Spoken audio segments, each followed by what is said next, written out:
Hi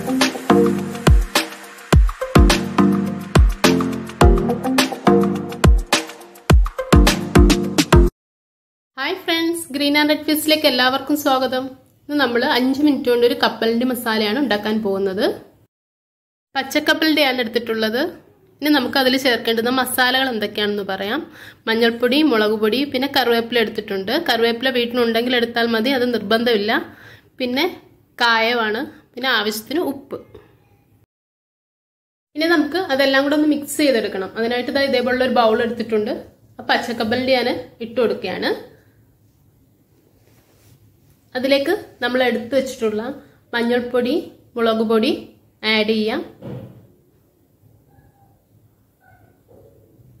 ഇനി നമുക്ക് ആവശ്യത്തിന് ഉപ്പ് കൂടി ചേർക്കാം.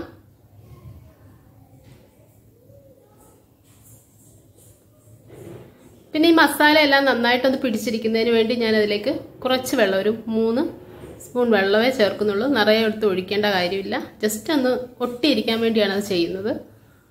അപ്പോൾ ഇതേപോലെ ഒന്ന് മിക്സ് ചെയ്യാം. ഇനി നമുക്ക് അതിലേക്ക് കുറച്ച് കായപ്പൊടി കൂടി ചേർക്കാം. ചേർത്തിട്ട് നന്നായിട്ടൊന്ന് മിക്സ് ചെയ്ത് വെക്കുക. ഒരു 5 മിനിറ്റ് അത് വെച്ച് അതിന് ശേഷം വേണം നമുക്കത് ഫ്രൈ ചെയ്തെടുക്കാൻ. അപ്പോൾ നമ്മുടെ എണ്ണയൊക്കെ നന്നായിട്ട് ചൂടായി വന്നിട്ടുണ്ട്. ഇനി നമ്മൾ അതിലേക്ക് ആദ്യം കറിവേപ്പിലയാണ് ഇട്ട് കൊടുക്കുന്നത്. അപ്പോൾ കറിവേപ്പില ഇല്ലാത്തവർ അത് ഇടണമെന്നില്ല. പിന്നെ ഇനി നമുക്ക് ആ കപ്പലിൻ്റെ ഒന്ന് ഫ്രൈ ചെയ്തെടുക്കാം. ഞാൻ 2 പ്രാവശ്യമായിട്ടാണ് ഈ കപ്പലിൻ്റെ ഫ്രൈ ചെയ്തെടുക്കുന്നത്. കാരണം ഓയിൽ ഞാൻ കുറച്ചാണ് ഉപയോഗിക്കുന്നത്. ഇത് വളരെ പെട്ടെന്ന് നമുക്ക് ഫ്രൈ ചെയ്തെടുക്കാം. സിമ്മിലാണ് ഇട്ടിട്ടുള്ളത്. ഈ പീനട്ട്സ് ജസ്റ്റ് ഒന്ന് ഓപ്പൺ ആവുന്ന സമയമാണിത് ഫ്രൈ ആയതിൻ്റെ ലക്ഷണം. അപ്പോൾ നമുക്കത് എടുത്ത് വെക്കാം.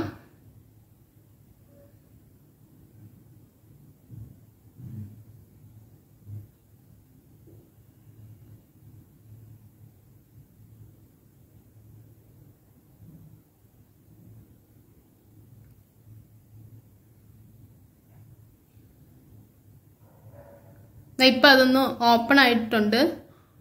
അപ്പോൾ അതിൻ്റെ ഇനി നമുക്ക് എടുത്ത് വേറൊരു പാത്രത്തിലോട്ട് മാറ്റി വെക്കാം. അതിനുശേഷം ബാക്കിയുള്ളത് കൂടി ഞാനൊന്ന് ഫ്രൈ ചെയ്തെടുക്കുകയാണ്. അപ്പോൾ വളരെ ഈസി ആയിട്ട് ചെയ്യാവുന്ന ഒരു ഈവനിങ് സ്നാക്കാണിത്. അപ്പോൾ എല്ലാവരും ഒന്ന് ട്രൈ ചെയ്ത് നോക്കണം. അതുപോലെ നമ്മുടെ വീട്ടിലൊരു ഗസ്റ്റ് വന്നു കഴിഞ്ഞാൽ വളരെ പെട്ടെന്ന് ചെയ്തെടുക്കാവുന്ന ഒരു സ്നാക്കാണ്. വീട്ടിലുള്ള മസാല തന്നെ ഇതിന് ഉപയോഗിക്കാവുന്നതേ ഉള്ളൂ. അപ്പോൾ ഈ വീഡിയോ എല്ലാവർക്കും ഇഷ്ടമായിട്ടുണ്ടെങ്കിൽ എല്ലാവരും ഒന്ന് സപ്പോർട്ട് ചെയ്യണം, ഷെയർ ചെയ്യണം, ലൈക്ക് ചെയ്യണം. പിന്നെ സബ്സ്ക്രൈബ് ചെയ്യാത്തവരൊക്കെ ഒന്ന് സബ്സ്ക്രൈബ് ചെയ്യണം.